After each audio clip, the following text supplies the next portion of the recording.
अस्सलाम वालेकुम my friend, कैसे हैं आप उम्मीद करता हूं आप लोग खैरियत से होंगे। मैं होम्योपैथिक डॉक्टर अनवार शाह एक बार फिर छोटी सी बात है चैनल में आप लोगों के साथ एक नया टॉपिक लेकर।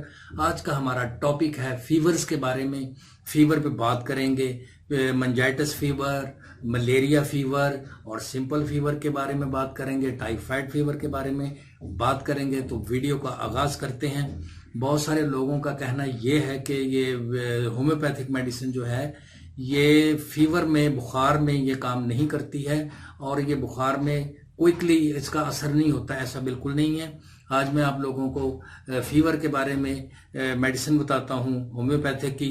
बिल्कुल quick action like homeopathic medicine उसी तरह से अमल करती है जिस तरह से एलोपैथिक मेडिसिन काम करती है।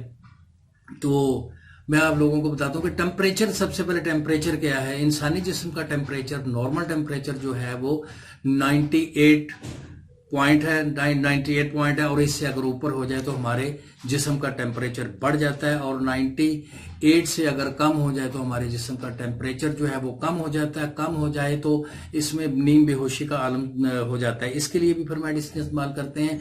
और जो अगर बुखार, इसका टेम्परेचर ज्यादा हो जाए, 100 से ज्यादा, 101, 102, 103 लाइक दिस लाइक दैट ये हो जाए तो इसके लिए भी हमारे जिस्म में का टेम्परेचर बढ़ता है तो फिर हमें मेडिसिन की जरूरत महसूस होती है। तो मेडिसिन जो है फीवर में होम्योपैथिक की मैं आप लोगों को बताता हूं। आपको मैं बताता हूं होम्योपैथिक मेडिसिन में एक कॉम्बिनेशन है जो आप यूज करेंगे तो आपका बुखार जो है वो बहुत जल्दी एलोपैथिक मेडिसिन की तरह ही वो कॉम्बिनेशन अमल करता है। आपको मैं बताता हूं कि सबसे पहली मेडिसिन जो है वो जलसीमियम है। जलसीमियम 200 आपने लेनी है और उसके बाद बेलाडोना 200 में लेनी है। इसके बाद आपने एकोनाइट 200 में लेनी है। इन तीनों मेडिसिन को आपने बराबर बराबर मिकदार में इकट्ठा करना है। इकट्ठा करने के बाद इसको शेक करें। शेक करने के बाद फिर आपने इस मेडिसिन के 10 ड्रॉप्स जो हैं वो हर 10 मिनट के बाद लेने हैं। हर 10 मिनट के बाद लेने हैं और जब बुखार आपका उतरता जाए, आप नॉर्मल होते जाए, आपका टेम्परेचर नॉर्मल होता जाए तो फिर आपने ये वक्फा बढ़ा देना है। इसी तरह से मलेरिया बुखार या टाइफाइड बुखार है, इसके लिए भी मैं आप लोगों को एक कॉम्बिनेशन बताता हूं। वो ये है कि सबसे पहले आपने लेनी है चाइना को आपने मदर टेंचर में लेना है। उसके बाद आपने चरायता मेडिसिन है, ये भी मदर टेंचर में लेनी है। फिर आपने पेप्टेशिया, ये भी मदर टेंचर में लेनी है।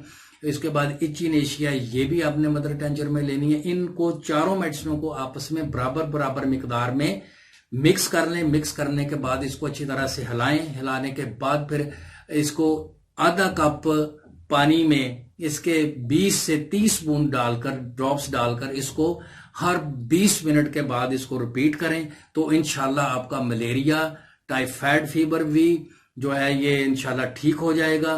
तो ये मेडिसिन जो है इसी तरह फिर इसका वक्फा जो है ये बढ़ाते रहें तो ये आपका बुखार भी उतर जाएगा। आपको जो प्रॉब्लम्स और स्किन प्रॉब्लम्स भी होंगी ये भी ठीक हो जाएंगी।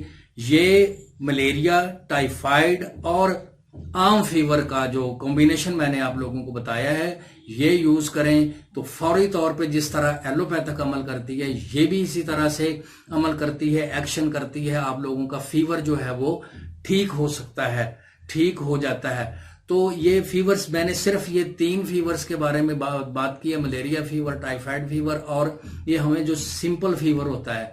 तो बाकी आप लोगों के कहने पे मेनिंजाइटिस फीवर की ट्रीटमेंट बताऊंगा और उसके बाद जो है जितने भी और टाइप ऑफ द फीवर्स हैं आप लोग मुझे कमेंट्स बॉक्स में लिखें, बताएं, सवाल करें, फिर मैं आप लोगों को जवाब दूंगा, इसकी ट्रीटमेंट बताऊंगा।